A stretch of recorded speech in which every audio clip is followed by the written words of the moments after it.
Before we begin the story, let us know where you're watching from by leaving a comment below. If you enjoy this video, don't forget to like and subscribe. Have a wonderful day. Enjoy the story, everyone. The Manhattan commercial building rose, imposing, against the gray October sky, its mirrored windows reflecting the lights of the city that never sleeps. Emma adjusted her purse strap on her shoulder as she crossed the polished marble lobby, her heels echoing in a nervous rhythm that betrayed her anxiety. She shouldn't have been there. She had 1,000 things to sort out before starting her new job on Monday. But Olivia had begged with that desperate voice that only best friends can use without guilt. "Please, Emma, just drop off a flash drive on the 47th floor. I was on my way, but my car broke down, and I have a meeting in 20 minutes on the other side of town. You'd be saving my life." And there she was, doing a favor for her best friend, while her own nerves were doing the samba in her stomach. Sterling and Partners. Tomorrow, that would be her new professional home. The irony of being in the building next door, delivering documents for a competing firm, didn't go unnoticed. The elevator doors opened with a soft ding, and Emma stepped in. Pressing the button for the 47th floor, the mirrors on the sidewalls reflected her image. Impeccable navy blazer, chestnut hair pulled back in an elegant low bun, nude lipstick that highlighted her green eyes. Professional, confident, at least on the outside. It was just as the doors were almost closing that a masculine hand appeared between them, forcing them open again. "Sorry," said a deep voice with an accent that carried sophistication and something more, something that made Emma's stomach do a little flip. The man who entered the elevator was the kind of presence that filled a room effortlessly. Tall, broad shoulders beneath a perfectly tailored black suit, dark hair with some gray streaks at the temples that gave him an irresistibly mature air. But it was his eyes that caught her off guard. Blue like a stormy ocean, intense, that studied her for a second before he pressed the button for the 52nd floor. "Thank you," he murmured, and Emma caught his masculine scent, wood, spices, and something clean that made her senses awaken. Silence stretched between them as the numbers on the display climbed. 15, 20, 25. The tension in the air was palpable, as if an invisible electric current connected their bodies in the confined space. "First day?" he asked, suddenly breaking the silence. Emma turned, surprised. "How do you know?" A smile touched the corners of his mouth, revealing perfect teeth. "You have that energy, nervous, but determined." "It's unmistakable," he said perceptively. She replied, feeling warmth rise up her neck.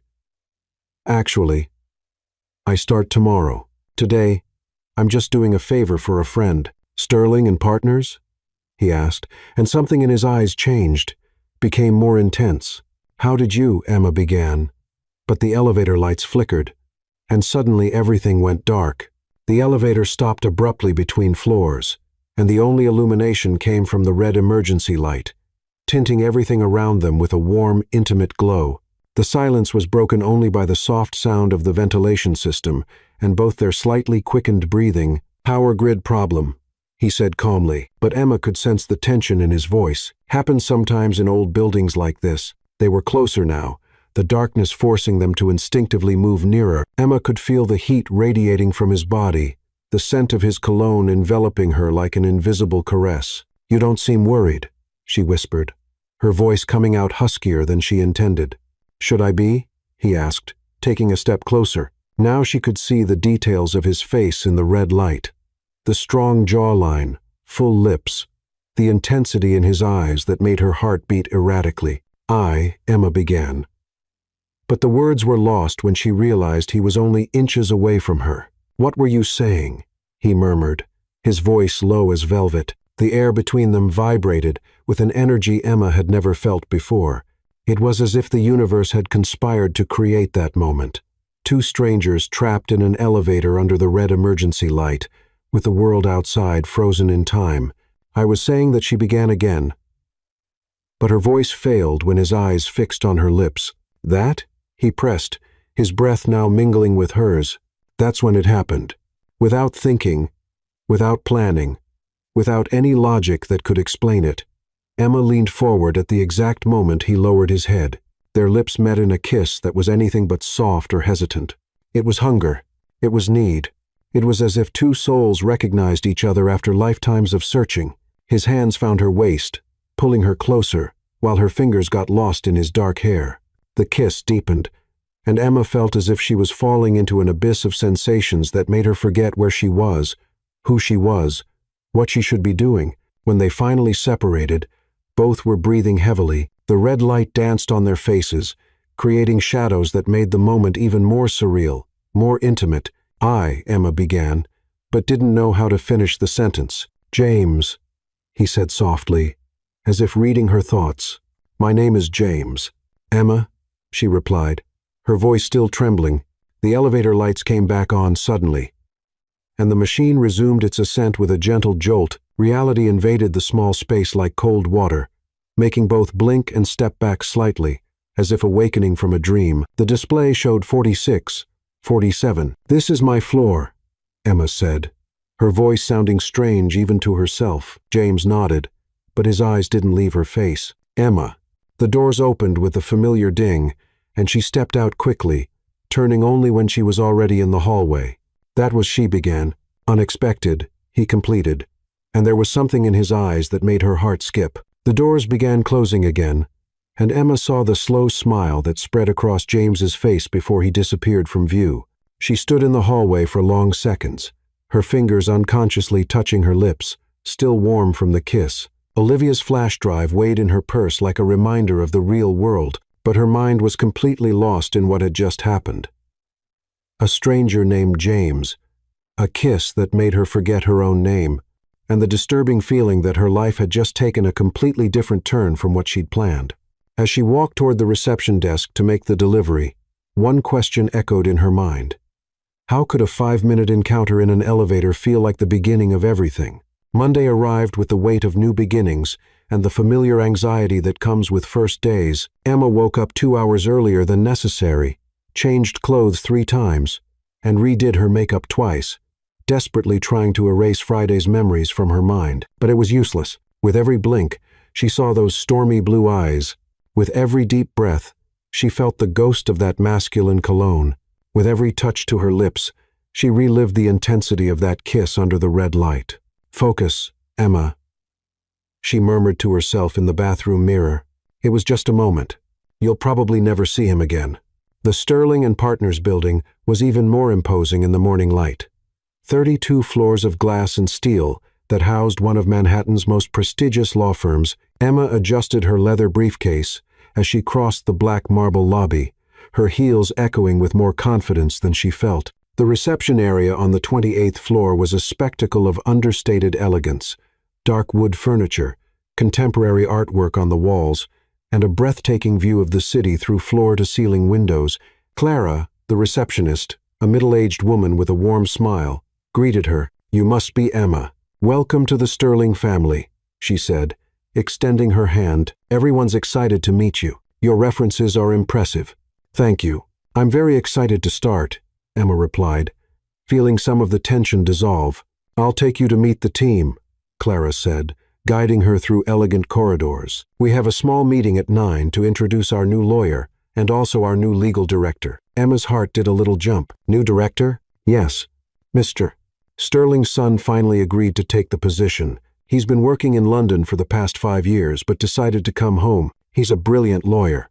They say he has an exceptional legal mind. They passed a series of offices with glass doors where lawyers were already working intensely, even though it was only 0 inches the morning. Emma waved to some colleagues who looked up, receiving encouraging smiles in return. This is the main conference room, Clara said, opening double-polished wood doors. The meeting will be here in a few minutes.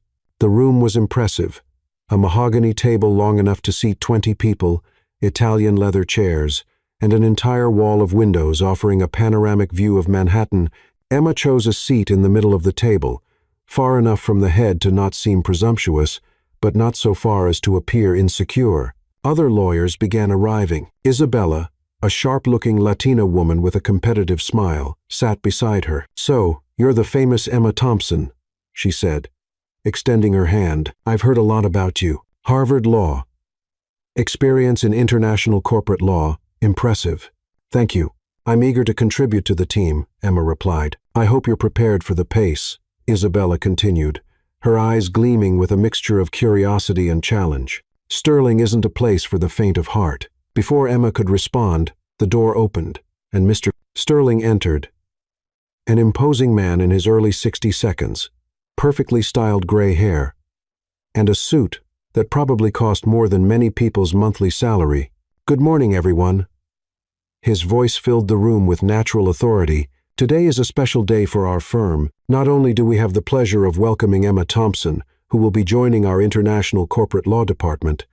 Emma smiled and waved slightly, feeling all eyes turn to her, but we also have the honor of finally introducing my son, who will assume the position of legal director after years of convincing me that New York isn't as good as London. Polite laughter echoed through the room as Mr. Sterling headed to the door. James, come in and meet your new team. Emma's world stopped. The conversations around the table became a distant hum. Her heart raced so hard she was sure everyone could hear it. Her hands became cold and clammy at the same time. James entered the room with the same magnetic presence that had filled that elevator on Friday. Perfectly tailored navy suit, the same strong jawline, and the same blue eyes that now found hers across the table, with an expression of shock mirroring exactly what she felt. Everyone, this is my son. James Sterling, Mr. Sterling continued, oblivious to the electric tension that had settled in the room. James, these are the lawyers who will be working directly with you. James recovered first, his professional expression sliding over the shock like a well-rehearsed mask. It's a pleasure to meet all of you, he said, his voice controlled, but Emma detected the slight hoarseness she remembered so well. His eyes moved around the table, greeting each person with a nod until they reached her. For a moment that felt like an eternity, they stared at each other. Emma saw the recognition, the surprise, and something more, something that made her stomach flip. And you must be Emma Thompson, he said, extending his hand. I've heard a lot about your qualifications. Emma stood on legs that felt like they didn't belong to her and extended her hand. When his fingers touched hers, it was as if an electric current ran through her entire arm. For a second, he squeezed her hand a little tighter, a little longer than appropriate.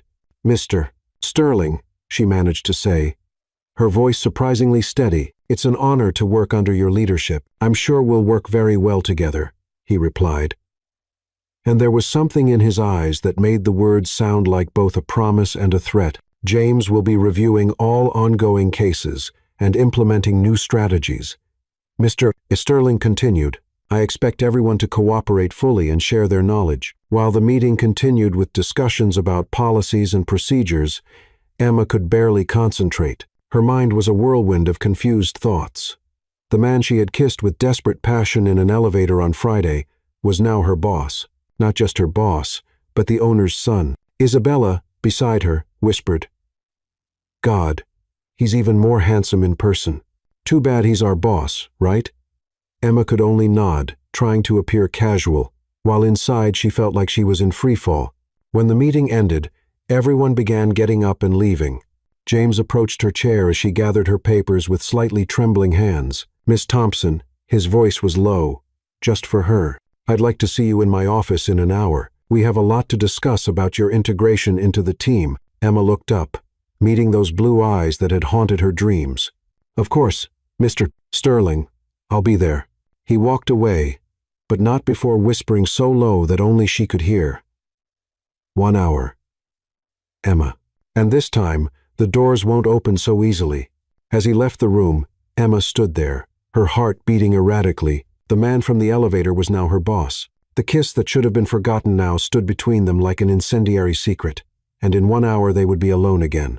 The weeks that followed were a careful dance between desire and professionalism, every exchanged glance loaded with meaning, every professional conversation echoing with subtexts that only they understood. Emma discovered that working under James's supervision was simultaneously the most stimulating and torturous experience of her career. During the day, they maintained an impeccable facade. James was the demanding but fair director, and Emma, the dedicated and competent lawyer.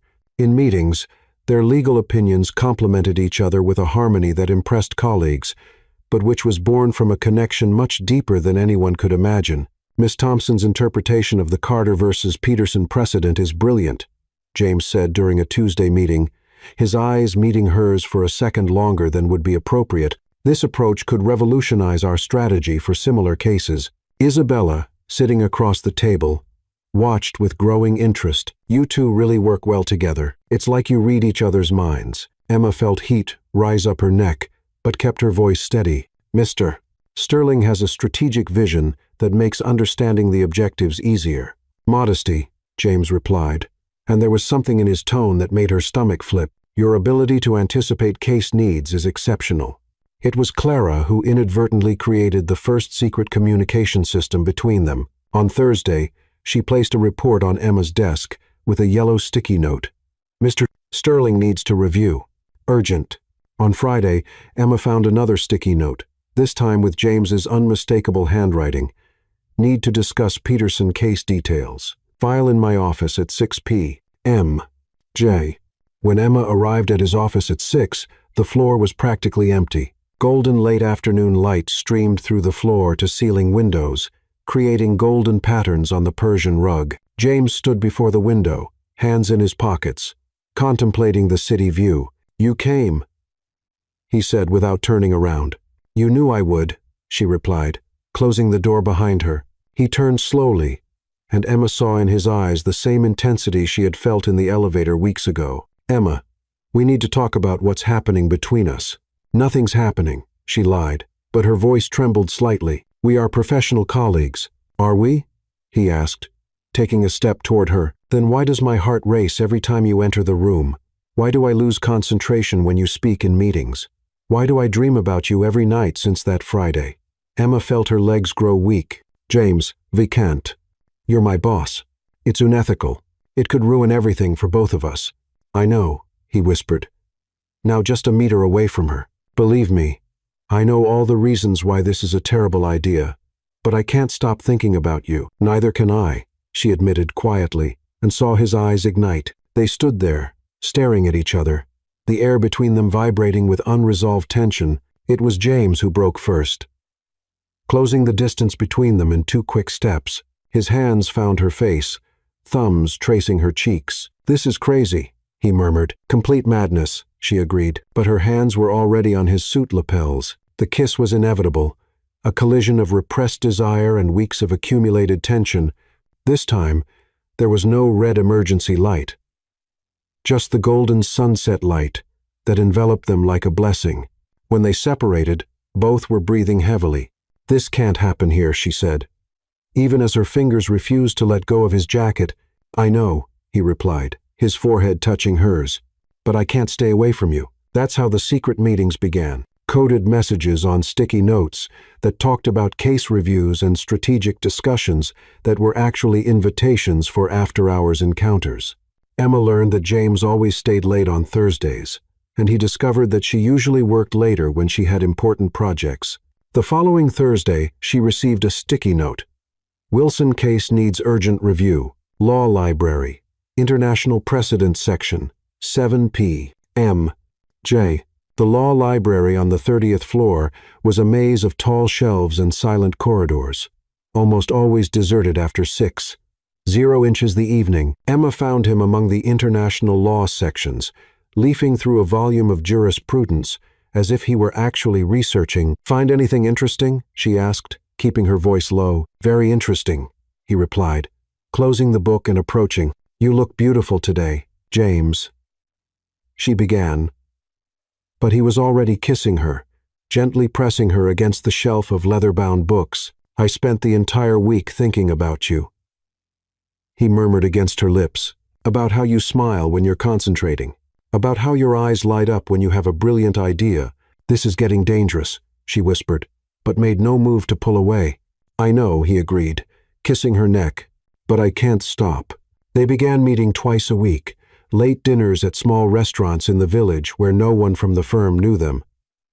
Sunday walks in Central Park, pretending casual encounters, carefully worded text messages that seemed professional but carried secret meanings. Thompson case meeting postponed until tomorrow meant I miss you. Peterson client documents need review meant I can't stop thinking about you. Next week's strategy needs discussion meant I love you. During the day at the office, they were the embodiment of professionalism, but Emma began to notice small signs that their connection was becoming visible. The way James always grabbed the last cup of coffee when she was in the kitchen. How he always found a reason to pass by her office. How she always knew when he was looking at her, even when she wasn't looking. You two work very well together, Clara commented one afternoon, organizing papers on Emma's desk. It's rare to see such natural, professional harmony. We're just compatible in terms of work style, Emma replied, trying to sound casual. Clara smiled knowingly. Is that what you young people call it these days? Emma felt the blood drain from her face. Clara, I don't know what you mean. Relax, dear, Clara chuckled softly. Just an observation.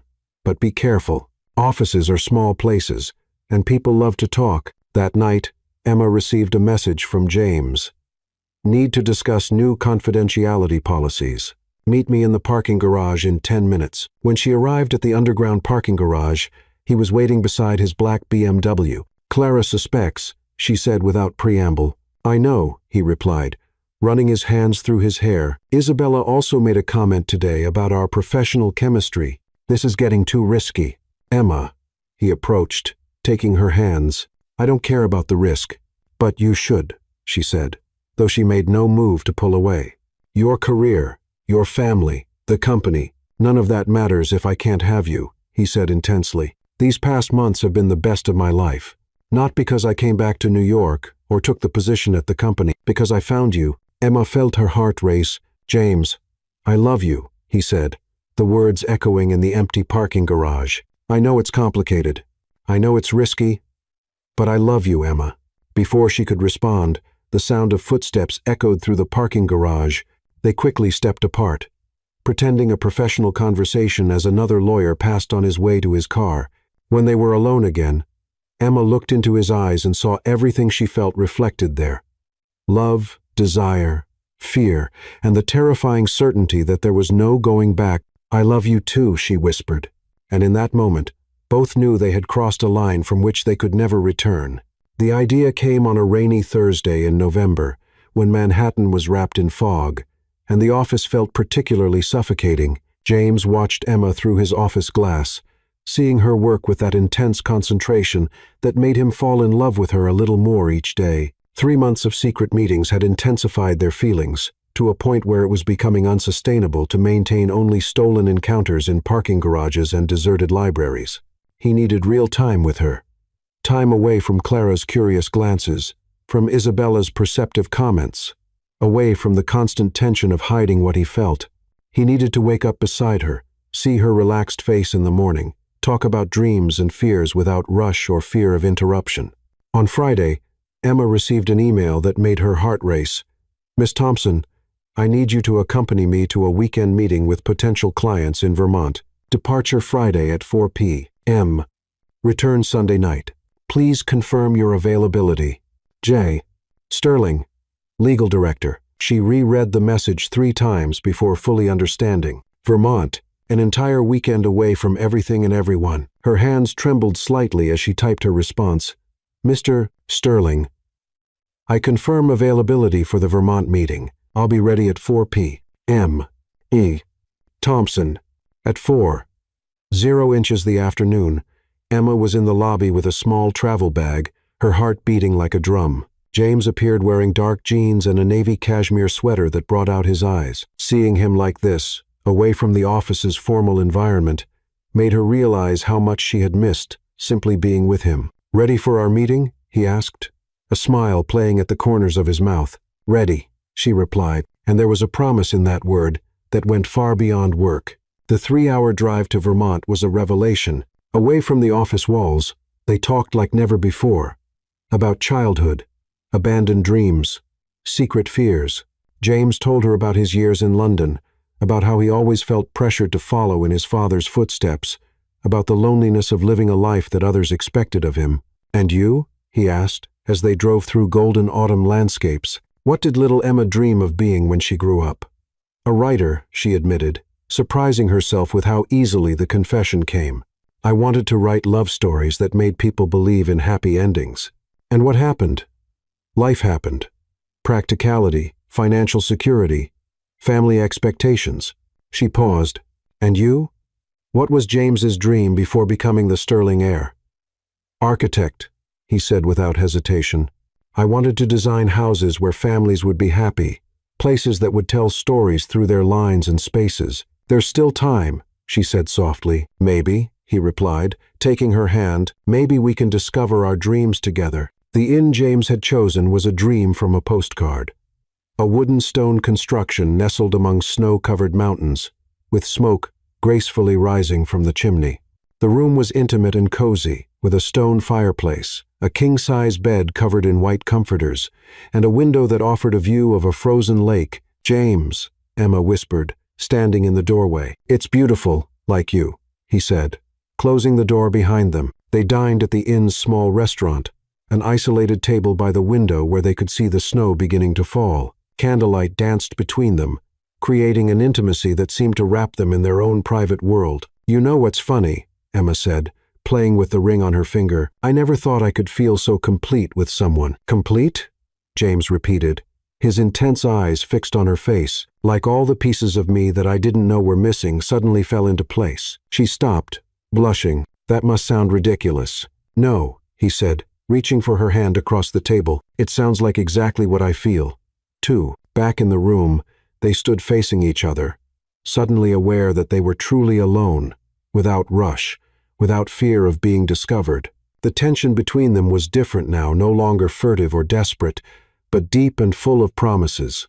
James lit the fireplace while Emma watched from the window as the snow fell more intensely. The flames soon began to dance, filling the room with golden light and warmth. Come here, he said softly. She approached, and he pulled her into his arms, kissing her with a tenderness that made her melt. This time, there was no urgency, just the deep need to be completely one with each other. They settled on the rug in front of the fireplace. She nestled in his arms, watching the flames dance on the walls. Emma, James said, his voice rough with emotion, I need to tell you something. She turned to face him, seeing the vulnerability in his eyes. I've never felt this before, he continued. Never knew it was possible to love someone like this. Like you're the air I breathe. Like nothing else in the world makes sense without you. Emma felt tears form in her eyes. James, I love you, he said, as if the words were torn from the depths of his soul. I love you completely, desperately, in a way that scares me and completes me at the same time. I love you, too, she whispered, her voice trembling with emotion. I love you beyond what I thought it was possible to love someone. They kissed in front of the fireplace, and it was different from all previous kisses. There was no desperation or rush, just the deep certainty that they belonged to each other. Saturday dawned with sun shining on fresh snow. They walked hand in hand along icy trails, laughed like children making snow angels, shared hot chocolate in a small cabin in the middle of the mountains. I could stay like this forever, Emma said, watching James try to make a perfect snowball. Who says we can't? He replied, throwing the snowball that hit her shoulder. She laughed, grabbing handfuls of snow for retaliation, and soon they were running through the snowy field, laughing until they were breathless. That night, sitting again in front of the fireplace, James took her hands in his. Emma, I know our situation is complicated. I know there are obstacles, risks, people who might not understand, but I want to face all of that with you. What are you saying? I'm saying I don't want to hide anymore, not from ourselves, not from our feelings. We'll find a way to make this work. Emma looked into his eyes and saw her own determination reflected there. Together, he confirmed, kissing her forehead. Whatever happens. When Sunday came, both knew they were returning to New York as different people. They were no longer two individuals fighting against an inconvenient attraction. They were two people deeply in love, ready to face anything the world put in their path. But neither could imagine that the test of their determination would come much sooner than they expected. The Monday following the Vermont weekend brought a sense of renewal for Emma. She arrived at the office with a smile she couldn't completely hide, her hair still carrying the soft scent of the perfume James had bought her at a small shop in town.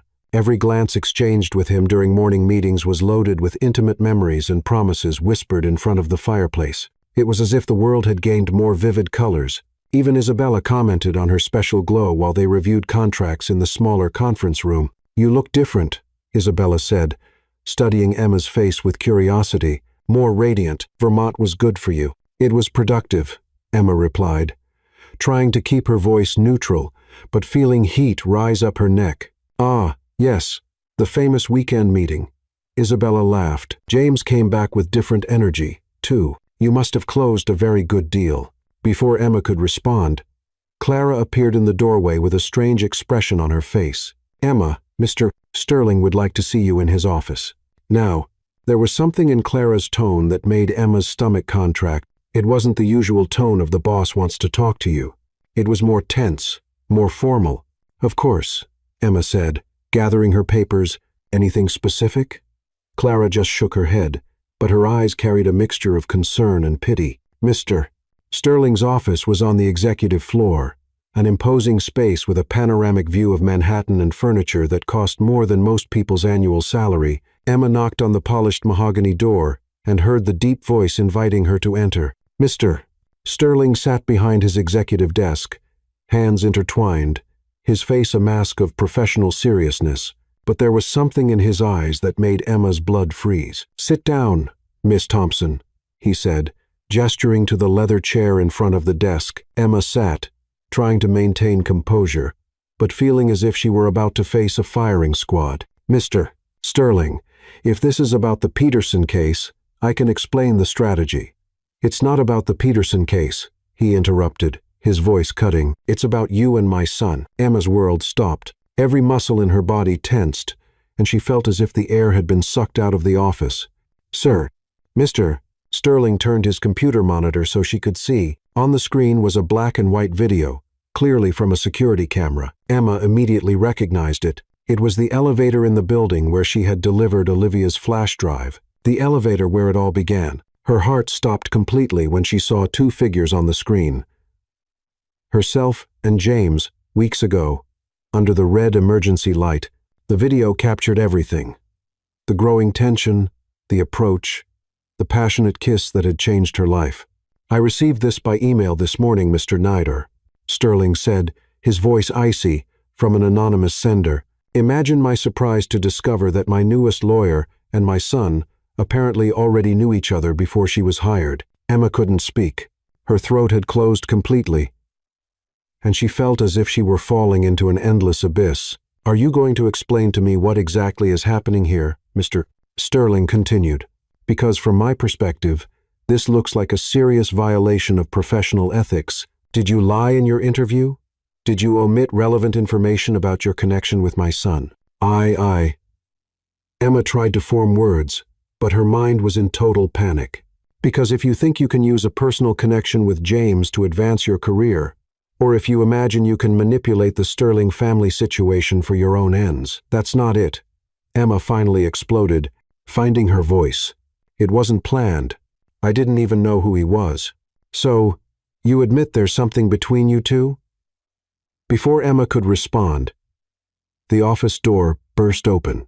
James entered like a hurricane, his face a mixture of anger and determination. Dad, we need to talk, he said, not even looking at Emma initially. James, you can see I'm in the middle of an important meeting with the woman I love, James said firmly, finally looking at Emma with an expression that mixed apologies and determination. And if you have a problem with that, you should be discussing it with me, not with her. Mr. Sterling slowly stood up, his face turning red. What did you just say? I said I love Emma Thompson, James repeated, moving to stand beside her chair. And before you start with accusations of unethical behavior or manipulation, let me clarify the facts. Emma looked at James with a mixture of terror and admiration. He was literally putting himself between her and his father's wrath. What you see in that video happened weeks before Emma was hired, James continued, his voice steady. It was a completely chance encounter. She was doing a favor for a friend. I was returning from a meeting. We got stuck in the elevator due to an electrical failure, and you decided to get to know each other better? Mr. Sterling asked sarcastically. We decided to be human, James replied. Yes, there was immediate attraction. Yes, we kissed, but neither of us knew about the professional connection that would exist later. And when we found out, James looked at Emma, and she saw all the love he felt for her reflected in his eyes. We tried to keep our distance. We tried to be just professional, but we couldn't. Because, he continued, turning to his father. When you find the person you love, when you find someone who completes you in a way you didn't even know was possible, you don't just give up. The silence in the office was deafening. Mr. Sterling looked between James and Emma, his expression unreadable. You're telling me, he said slowly, that you compromised this company's integrity, put our reputation at risk for an office romance. I'm telling you I fell in love, James said simply, and that Emma is the best lawyer this company has ever had. Her work speaks for itself. And any insinuation that she got this job through personal connections is not only false, but insulting. Mr. Sterling sat heavily in his chair, running his hands over his face. And now, he asked, what do you two intend to do? Because someone out there knows about you two, someone who decided to share this information with me, and if it reached me, it can reach others. James took Emma's hand, intertwining his fingers with hers. Now, he said, we stop hiding. Emma felt her heart race. They were really doing this. They were really coming clean about everything in front of James's father, facing the possibility of losing everything. But when she looked into James's eyes, she saw the same determination she had seen in front of the fireplace in Vermont, and she knew that whatever happened, they would face it together. The only question that remained was who had sent that video and what else did they plan to do. The decision was made that same afternoon after hours of tense discussions in Mr. Sterling's office. The family patriarch, after recovering from the initial shock, had shown a business wisdom that Emma hadn't expected. Instead of firing someone or creating a bigger scandal, he opted for controlled transparency. If you're going to own this, he had said, adjusting his tie with a resigned sigh, then we're going to do it the right way. No whispers in the hallways or speculation. A general meeting, everything out in the open. And we established the ground rules. On Wednesday morning, all Sterling and Partners employees received an urgent email. Mandatory general meeting, main auditorium, 10A02, M. Management. The buzz started immediately. General meetings only happened for important announcements, major acquisitions, structural changes, or crises that needed to be addressed. Isabella appeared in Emma's office with eyes gleaming with curiosity. Do you have any idea what this is? She asked, perching on the edge of the desk. Clara said she's never seen Mr. Sterling so contemplative. Emma tried to maintain a neutral expression, but felt her stomach churning. I have no idea. Isabella studied her. You look nervous. And where's James? Haven't seen him since Monday. He was dealing with family matters. Emma lied, feeling the weight of each word. What Isabella didn't know was that James and Emma had spent the past 2 days rehearsing exactly what they would say. They knew they would have only one chance to control the narrative, to transform what could be a devastating scandal into something the company could accept and respect. At 10 sharp, the company auditorium was packed. All 127 Sterling and Partners employees were present. From senior lawyers to the newest interns, the air vibrated with speculation and nervousness. Mr. Sterling took the stage with his usual imposing presence, but Emma noticed a tension in his shoulders that wasn't there before. Behind him, James waited, impeccably dressed in a dark blue suit, but with an expression that mixed determination and vulnerability. Good morning, everyone, Mr. Sterling began, his voice echoing through the silent auditorium. Thank you for attending this last-minute meeting. We have an unusual situation to address today. Low murmurs rippled through the audience. Emma, sitting in the third row next to Isabella, felt her heart beating so loudly she was sure everyone could hear it. As you know, values like integrity, transparency, and professional ethics are the pillars of this company. Mr. Sterling continued, when situations arise that might compromise these values, we believe in facing them head-on. Clara, in the front row, was practically on the edge of her seat. Other employees leaned forward, trying to catch every nuance of the speech. Therefore, Mr. Two-Fro, Sterling said, making a dramatic pause, I'm going to turn this over to my son James, who has something important to share with all of you. The silence that followed was so thick, it seemed physical. James stepped up to the microphone, his hands visibly trembling slightly, but his voice came out steady and clear. Thank you, Dad, and thank you all for being here. He paused, his eyes scanning the audience until they found Emma's. For a moment, the world shrank to just the two of them. I'm here today to share something personal that, due to circumstances, has become a professional matter that deserves transparency. Isabella whispered, "What's happening?" So low that only Emma heard. "A few months ago," James continued, "I met a person who completely changed my life. Someone who made me rediscover not only who I am as a man, but also inspired me to be a better leader, a better son, and a better person." The murmurs increased. Some people began looking around, trying to guess who he was talking about. "That person," James said, his voice gaining strength, "is my colleague, lawyer, and the woman I love, Emma Thompson." The auditorium exploded. Audible gasps, muffled exclamations, chairs creaking as people turned to look for Emma in the audience. Isabella nearly fell off her chair, her mouth forming a perfect O of shock. Emma felt all eyes turned to her. Her face burned, but she kept her head high, finding strength in James's eyes. "I know this may be surprising," James continued, raising his hand to calm the buzz. "And I know it raises legitimate questions about professional ethics and power dynamics." "Well, no kidding," someone whispered in the row behind, loud enough to be heard. "That's why," James said, ignoring the interruption, "I want to be completely transparent about how this happened. Emma and I met weeks before she was hired. It was a chance encounter, completely unrelated to this company. Neither of us knew about the professional connection that would exist." Clara nodded knowingly, as if puzzle pieces were finally falling into place. "When we found out," James continued, "we tried to maintain professional distance, but sometimes the heart doesn't follow corporate logic." A nervous laugh rippled through part of the audience. "I want to make absolutely clear," he said, his voice becoming firmer, "that Emma Thompson got this job based purely on her exceptional merit. She's one of the most brilliant legal minds I've ever met, and any suggestion otherwise is not only false, but insulting." Emma felt tears form in her eyes. The love and pride in James's voice moved her deeply. "Our relationship doesn't compromise our ability to work professionally," James continued, "but we understand it creates a situation that needs to be carefully managed. Mr. Sterling stepped up to the microphone again. "That's why we've established some guidelines. First, Emma will report directly to me on matters involving conflicts of interest. Second, all of Emma's performance evaluations will be conducted by an independent panel. Third, we maintain a policy of absolute professionalism during work hours. And fourth," James added, a small smile touching his lips, "if anyone has a problem with our situation, they can come talk to me directly." The auditorium fell silent for a moment.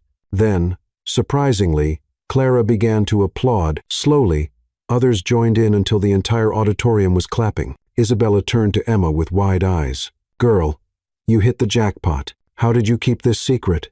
"It wasn't easy," Emma admitted, her voice still trembling with emotion. "Questions?"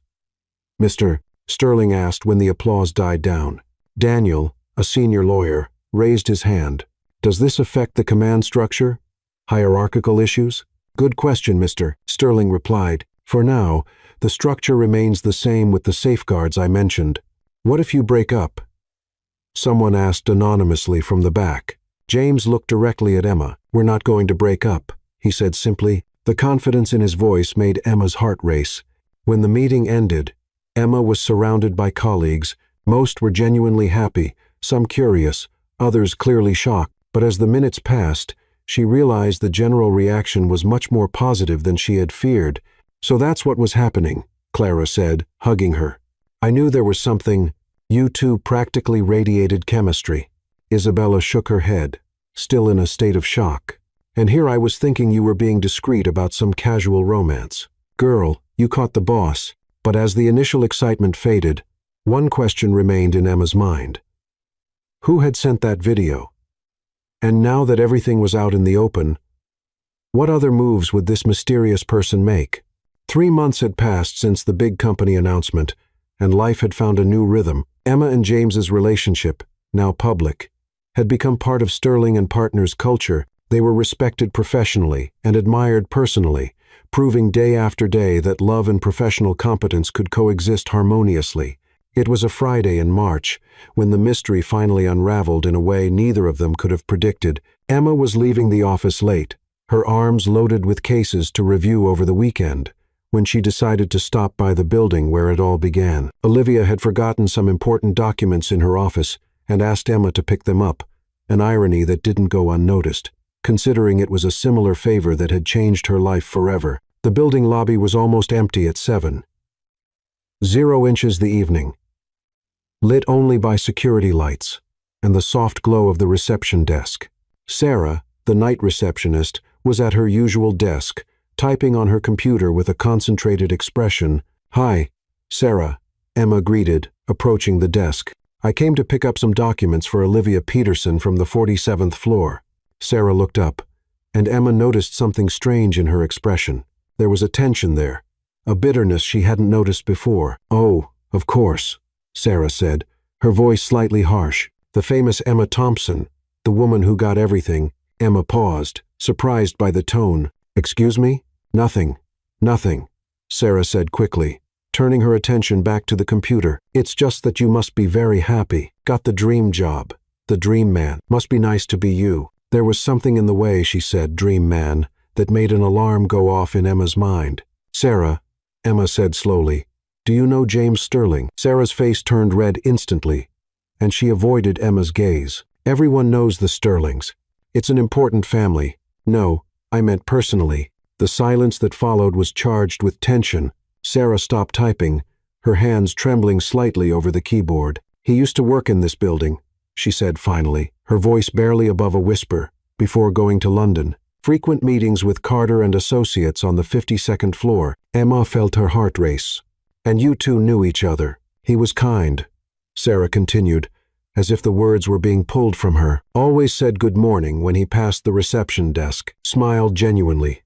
Not like the other executives who barely see you." Understanding began to form in Emma's mind, like pieces of a dark puzzle falling into place. "Sarah," she said gently, "you were the one who sent the elevator video to Mr. Sterling, weren't you?" Sarah closed her eyes for a long moment, and when she opened them, they were filled with tears. "I didn't want to," she whispered, "but when I saw you two in that elevator, when I saw how he looked at you," her hands were visibly shaking now. "I've worked here for 8 years. Emma. 8 years watching James pass by this reception desk 2-3 times a week. 8 years.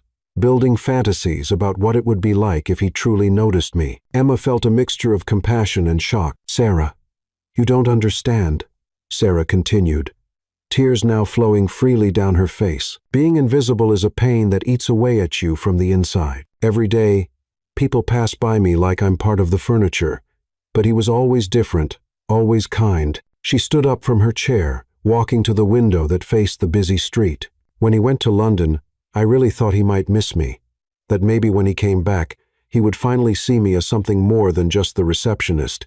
And then," Sarah continued, her voice gaining a note of bitterness, "he came back, and on the first day, he walked past reception with you, and the way he looked it was like you were the only person in the world. Sarah, I swear I didn't know who he was that day." "I know."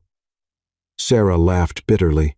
"That made it all worse. You weren't even trying. You didn't even know him. And still, in 5 minutes, you got all the attention from him that I had wanted for years." She turned, facing Emma with eyes red from crying. "When I saw the security camera video, when I saw you two kissing, I lost my mind. I thought if I showed it to his father, if I created a scandal, maybe he would realize you weren't good for him, that you were just another opportunist. But that didn't happen," Emma said gently. "No," Sarah whispered. "It only made him love you more. It only proved he was capable of fighting for you. And I realized that never in my entire life would anyone love me like that." The silence that followed was broken only by the sound of traffic outside and Sarah's irregular breathing. "Sarah," Emma said, approaching slowly, "I understand the pain of feeling invisible more than you imagine." "How could you understand?" Sarah asked, her voice rough. "You have everything. You think it was always like this?" Emma asked softly. "You think I grew up feeling special? I spent most of my life thinking I wasn't enough, smart enough, pretty enough, interesting enough." Sarah looked at her with surprise. "The difference," Emma continued, "is that I learned my worth doesn't come from other people's validation. It comes from within, from knowing who I am, regardless of who sees me or doesn't see me." "It's easy to say when you have James Sterling loving you," Sarah replied, but her voice had lost some of its bitterness. "James doesn't complete me, Sarah. He complements me. There's a difference. I was already complete when I met him. That's why it worked. Sarah sat heavily in her chair, suddenly looking much older. I ruined everything, didn't I? She asked. My job, my reputation, everything. Emma thought for a moment, then surprised herself with her next words. No. Sarah looked at her, confused. You made a mistake, Emma said. A mistake driven by pain and loneliness, but that doesn't define who you are. You're not going to sue me? Not going to tell your boyfriend? Building security? Emma shook her head. But I have one condition. Sarah waited, tense. You're going to seek help, therapy, support groups, something to help you deal with these feelings of invisibility in a healthy way. Sarah nodded vigorously, tears of relief now rolling down her face.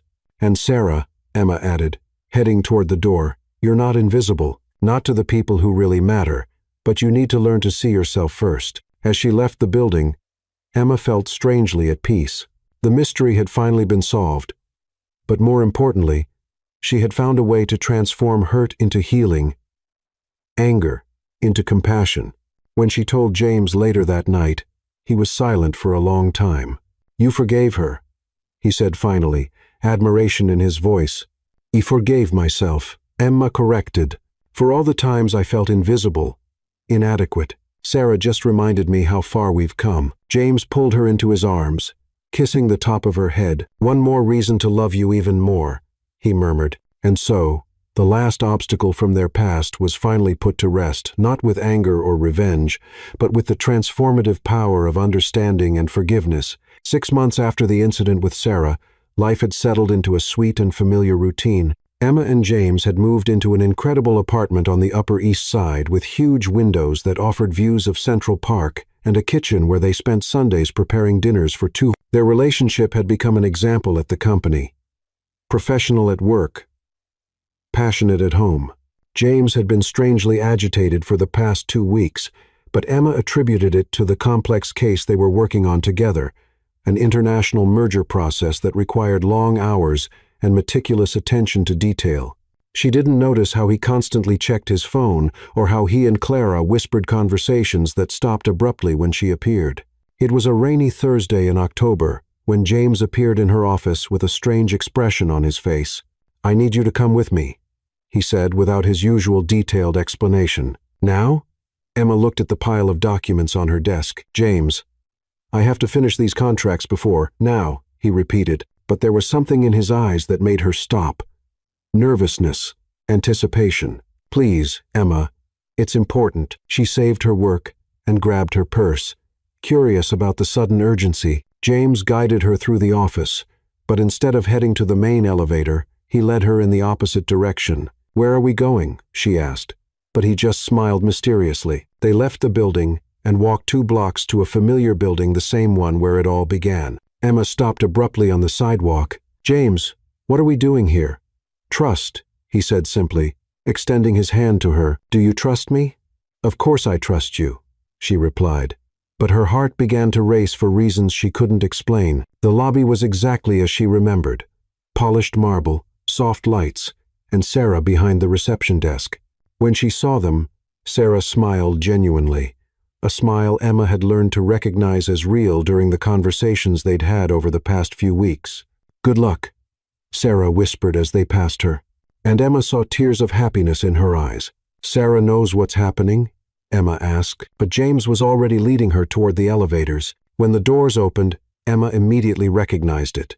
It was the same elevator, not just the same model, but the exact same elevator where their lives had intertwined almost a year ago. James, she began, but he had already pressed the button for the top floor. Remember the first time we were here? He asked, his voice softer than usual. Like it was yesterday, she replied, looking around the space that had become so significant in their lives. But why the lights flickered? The elevator stopped abruptly between floors. The red emergency light came on, bathing everything in the same intimate, warm light that Emma remembered so vividly. James, she exclaimed. But when she turned to him, she saw he was smiling calmly. What? How? This is intentional. Maybe, he said, and there was mischief in his eyes that made her heart race even more. You planned this? You made the elevator stop on purpose? Let's say I have some contacts in the maintenance department. he admitted, taking a step closer to her, and that I wanted to recreate the exact moment where my life changed forever. Emma felt tears form in her eyes. "James, you know what I'm about to do, don't you?" he asked softly. And that's when she saw it. He had a small, dark blue velvet box in his hands. The world stopped completely. "Oh my God," she whispered, her hands flying to cover her mouth. James knelt on the elevator floor, exactly where they had kissed for the first time, under the same red light that had witnessed the beginning of everything. "Emma Thompson," he said, his voice trembling slightly with emotion. "When I entered this elevator almost a year ago, I was lost. I was living a life that others expected of me, following a path I had never truly chosen." He opened the box, revealing the most beautiful ring Emma had ever seen, a classic solitaire that captured and reflected the red emergency light like small dancing flames. "And then you entered my life," he continued. "Literally, and suddenly, everything made sense. Every decision I had made, every path I had followed, brought me to that moment, to you." Tears were flowing freely down Emma's face. "Now, you taught me that loving isn't just finding someone who completes you, but finding someone who inspires you to be the best version of yourself. You made me want to be the man who deserves your love." "James," she whispered, her voice broken with emotion. "Emma, my love, my partner, my best friend," he said, holding the ring with one hand and taking her hand with the other. "Will you marry me? Will you get into all the wrong elevators of life with me, if it means we'll be together?" For a moment that seemed like an eternity, Emma couldn't speak. She was completely overwhelmed by the perfection of the moment, by the thoughtfulness of the gesture, by the depth of love she saw in his eyes. "Yes," she finally managed to say, her voice little more than a whisper. "Yes, yes, 1,000 times. Yes." James slipped the ring onto her finger with hands trembling from happiness and relief. It was a perfect fit, as if it had been made specifically for her, which she realized it probably had been. They kissed there on the elevator floor under the red emergency light, and it was as if they were reliving that first kiss, but with all the depth and certainty that true love brings. When they separated, both laughing and crying at the same time, James pressed a button on his phone. Immediately, the elevator's normal lights returned, and the machine resumed its ascent. "You really planned every detail," Emma said, admiring the ring that now sparkled on her hand. "Every second," he confirmed, kissing her forehead. "I wanted it to be perfect." The elevator reached the top floor, and when the doors opened, Emma almost fainted from surprise. The entire hallway was decorated with gold and red balloons. Rose petals formed a path to a room where she could see twinkling lights, and standing there, waiting with huge smiles, were all her colleagues from Sterling and Partners, her family, friends. Even Olivia was there, holding a bouquet of flowers. "Surprise!" everyone shouted when she appeared, and Emma realized that James had planned not just the proposal, but a complete engagement party. Clara approached with tears in her eyes. "Honey, we couldn't keep it a secret. We're so happy for you." Isabella appeared beside her, practically bouncing with excitement. "Show us the ring! Show us the ring!" As Emma extended her hand, hearing gasps of admiration and feeling hugs and congratulatory kisses, she looked at James. He stood a little apart, watching her with an expression of pure adoration. "How did you manage to organize all this?" she asked when she finally managed to reach him. "Love," he said, pulling her into his arms. "When you want to spend the rest of your life with someone, there's no obstacle too big to overcome." And there, surrounded by all the people they loved, Emma knew she had found not just her great love, but her partner for all the adventures yet to come. The elevator where it all began had become the stage where their forever officially started. The wedding took place on a golden spring morning in Central Park, under an archway of white and pink flowers that looked like something out of a fairy tale. Emma walked down the improvised aisle between the chairs, wearing the dress of her dreams, a classic French lace design that elegantly accentuated every curve, while James waited for her at the altar with tears of happiness in his eyes. "Do you take this woman to be your lawful wife?" the judge asked, and James's answer echoed clear and firm. "I do, forever and always." When they finally kissed as husband and wife, the applause from the 150 guests mixed with the sound of birds singing in the trees, as if even nature was celebrating their union. Now, 8 months later, Emma Sterling, A name that still made her smile every time she heard it was sitting in her new office on the 30th floor of Sterling and Partners, a promotion she had earned based purely on her exceptional work. The golden nameplate on the door read, Emma Sterling, International Law Legal Coordinator. And she felt a wave of pride every time she passed by it. Mrs. Sterling. Clara appeared in the doorway with a coffee tray and a warm smile. Meeting in 5 minutes in the conference room. Your husband is waiting. Emma laughed. Even after months of marriage, Clara insisted on joking about the fact that she worked with her own husband. Thank you, Clara. And you can stop calling me Mrs. You've known me longer than he has. Never. Clara replied with a wink. You're corporate royalty now. The meeting was about the company's expansion into the Asian market, a project that Emma led with James as strategic consultant. They had developed a perfect system. During work hours, they were professional colleagues who respected each other. After 6, they were passionate husband and wife. Mrs. Sterling, James said formally when she entered the room, but his eyes sparkled with the private love that only she recognized. Your analyses on Korean regulations were brilliant. Thank you, Mr. Sterling, she replied in the same professional tone, but feeling the familiar warmth rise up her neck. Isabella, who had become one of Emma's best friends, rolled her eyes. You two are ridiculous. Everyone knows you practically devour each other with your eyes. Professionalism. Isabella, James said, with a restrained smile, that's what keeps this company running. Sure, Daniel added with a laugh, and that's why you always stay late on the same nights. The ripple of laughter that followed was affectionate, not malicious. Over the past months, the couple had become something of an office mascot.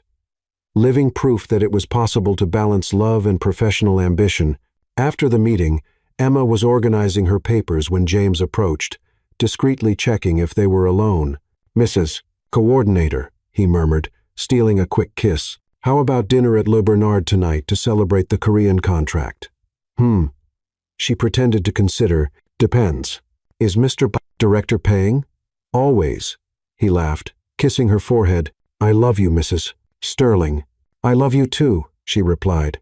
And even after all these months, the words still made her feel like she was floating. That night at the restaurant, they were talking about the company's future when James took her hand across the table. Emma, he said, his voice taking on a more serious tone, I have something to tell you. Her heart raced. What happened? Dad is thinking about retiring earlier than we planned. He wants to spend more time with Mom, travel, enjoy life.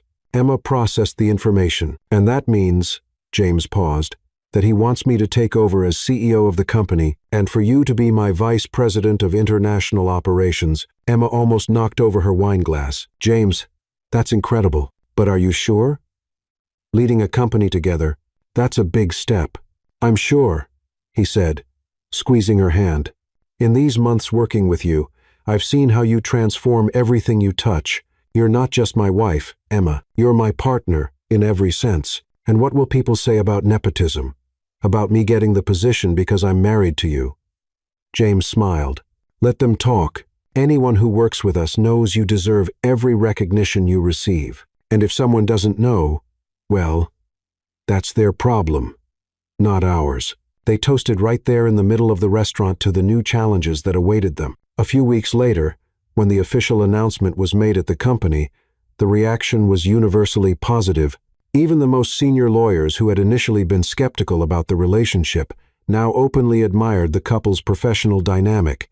You're inspiring, Daniel said during the celebration party at the office. You show that it's possible to have it all. Love, success, mutual respect. Clara approached with tears in her eyes. I'm so proud of you both. It's like watching a fairy tale unfold in real life. Later that night at home, Emma and James were cuddling on the couch, watching the rain beat against the apartment windows. Do you think we're trying too hard? She asked, nestled against his chest. Marriage, company, all this pressure to be the perfect couple? James kissed the top of her head. There's no such thing as a perfect couple, love. There are couples who choose to work together, grow together, face challenges side by side, and that's what we are. That's what we choose to be every day, he replied. When I wake up in the morning and see you beside me, when I see you shine in a meeting, when we disagree about some strategy and find a solution together, when you remind me of who I really am when the corporate world tries to make me forget." Emma turned to look at him. "You know what's funny? When I was little, I used to dream about Prince Charming and castles. I never imagined my fairy tale would be built with contracts, board meetings, and Excel spreadsheets." James laughed. "And elevators. Don't forget the elevators." "I could never forget the elevators." She smiled, remembering how it all began. "They're our trademark." Speaking of trademarks, James said with that mischievous tone she had learned to recognize, "What do you think about maybe expanding our family, creating a new generation of Sterlings?" Emma felt her heart race. They had talked about children before, but always as something distant, future. "Are you saying I'm saying I want everything with you, Emma? Company, home, children, adventures, challenges, everything." She kissed him deeply, feeling like her heart might explode with happiness. "Then, let's create our own dynasty," she murmured against his lips. "A dynasty of love, success, and malfunctioning elevators. The best dynasty of all," he agreed. And there, embraced on the couch while the rain sang a soft song against the windows, Emma knew she had found not just her great love, but her partner to build an empire of realized dreams. The future had never seemed so bright, so full of infinite possibilities they would explore together, hand in hand, heart to heart. A year and a half later, CEO Emma Sterling's office was a perfect reflection of her life. Elegant, functional, and filled with personal details that told the story of a woman who had achieved everything without losing her essence. Photos of her and James from travels around the world decorated a shelf alongside professional awards and a small plant he had given her as a gift on her first day as CEO. But the centerpiece of the decoration was a framed picture of the elevator where it all began, accompanied by a golden plaque. Sometimes the right path starts with the wrong elevator. Emma was in her 38th week of pregnancy, her round and prominent belly making her need to sit a little farther from her desk to work comfortably. She had insisted on working until the last possible week, personally supervising the company's successful expansion into 3 new Asian countries. "Mrs. CEO." James appeared in the doorway, using the title with the same playful tone he'd used since she had taken command of the company 6 months ago. "How are the 2 most important women in my life feeling today?" Emma looked up from the report she was reviewing, one hand automatically moving to caress her belly. "Sophia is restless today. I think she inherited your impatience." "My impatience?" James approached, kissing her forehead before kneeling to talk to her belly. "Hello, little princess. Daddy here. Can you give Mommy a break? She's trying to run an empire here." As if responding to her father's voice, the baby gave a strong kick, making Emma wince. "Apparently, she disagrees with your suggestion." Emma laughed. But suddenly, her expression changed.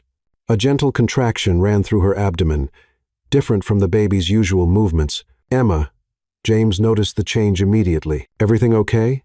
"I think so," she said, breathing deeply. "Just a Braxton Hicks contraction. Dr. Carter said they're normal at this stage." But 20 minutes later, when a second contraction came with more intensity, James was calling the obstetrician. "Doctor, this is James Sterling. Emma is having contractions."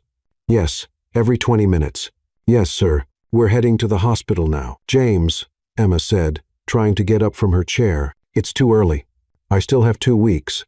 A third contraction, stronger than the previous ones, interrupted her. "Babies have their own schedules, love," James said, already grabbing the emergency bag they had left in the office for exactly this situation. "Clara," he called, leaving the office. "Yes, Mr. Sterling." Clara appeared immediately, and her eyes widened when she saw Emma holding onto the desk. "Cancel all meetings. We're going to the hospital." "Oh my God, the baby is coming." Clara started running in circles of excitement. Isabella, come here. Sophia is being born." Within minutes, half the office was in an uproar. Isabella appeared with water. Daniel offered his car, and even Mr. Sterling, now officially retired but still frequenting the office, appeared with an anxious grandfather expression. Come on, James said, helping Emma walk slowly. "The car is waiting downstairs." They headed to the main elevator, but when they arrived, there was a sign. "Out of service. Maintenance in progress. You've got to be kidding me, Emma said, another contraction making her grip James's arm. Service elevator, James said quickly, guiding her to the other side of the floor. But when they got there, they discovered it was also under maintenance. Stairs, Clara suggested hesitantly. James looked at his wife, now visibly in labor. And then at the 30 floors they would have to go down. No, he said firmly. Emma, can you wait 5 minutes? I'll fix this. He disappeared down the corridor, and Emma heard his authoritative voice echoing, I don't care if it's scheduled maintenance. My wife is having a baby now. 3 minutes later, the main elevator was working again. How did you? Emma began to ask as they entered. CEO perks, James said with a tense smile. And I may have promised a Christmas bonus to the entire maintenance team. When the elevator doors closed, leaving them momentarily alone, a particularly strong contraction made Emma double over. James, she said, her voice tense. I think she's not going to wait for us to get to the hospital. What do you mean not going to wait? I mean, I feel enormous pressure. And another contraction interrupted her. And this time, she had to lean against the elevator wall. James pressed every emergency button he could find. No, Emma said between gasping breaths. Don't stop the elevator. Remember the last time we got stuck in an elevator? Yes. And look what happened, James said. But there was panic and admiration in his voice. Emma, our daughter cannot be born in an elevator. Tell her that. Emma laughed between contractions and suddenly stopped. Her eyes met James's, and both began to laugh. Seriously? James asked. Does our family really have a thing with elevators? Apparently, Emma replied. And despite the pain, there was undeniable magic in the moment. First our first kiss, then your marriage proposal, and now. And now our daughter decided she wants to be born where it all began. James completed, his voice full of admiration. The doors opened on the ground floor, where an ambulance was already waiting. Apparently, Clara had called as soon as they left the office. Just in time, the paramedic said, helping Emma lie down on the stretcher. How are you feeling, ma'am?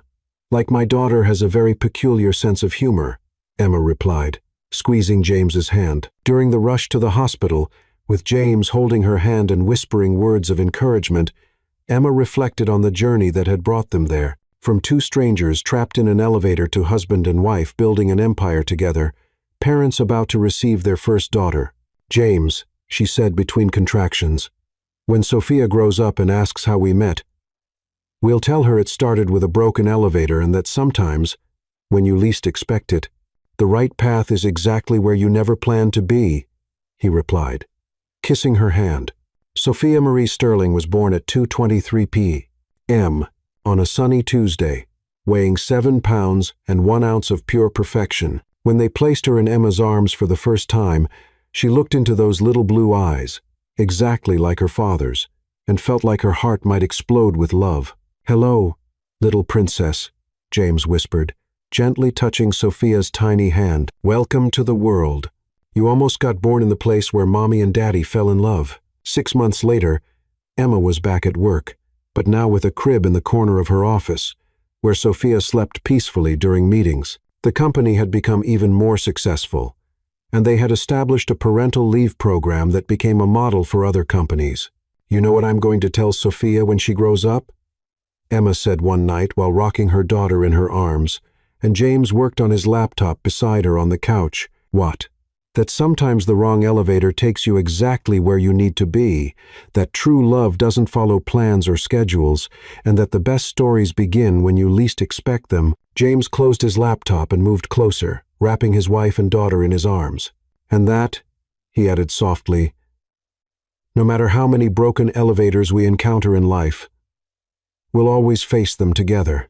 Sophia slept peacefully between them, a small symbol of all the dreams that had come true, all the adventures yet to come, and all the infinite possibilities that true love can create. Outside, Manhattan's lights sparkled like promises in the night sky, and somewhere in the city, other couples were discovering that sometimes fate has a peculiar sense of humor, and that the best beginnings happen in the most unexpected places. And so, Emma discovered that sometimes the best destinations aren't found on the maps we plan, but in the unexpected detours that the heart leads us to take. She had entered that elevator as an anxious young lawyer and emerged as a woman who knew that true love doesn't follow scripts. It creates its own. Because maybe, in the end, we're all looking for that wrong elevator that takes us exactly where we were always meant to be.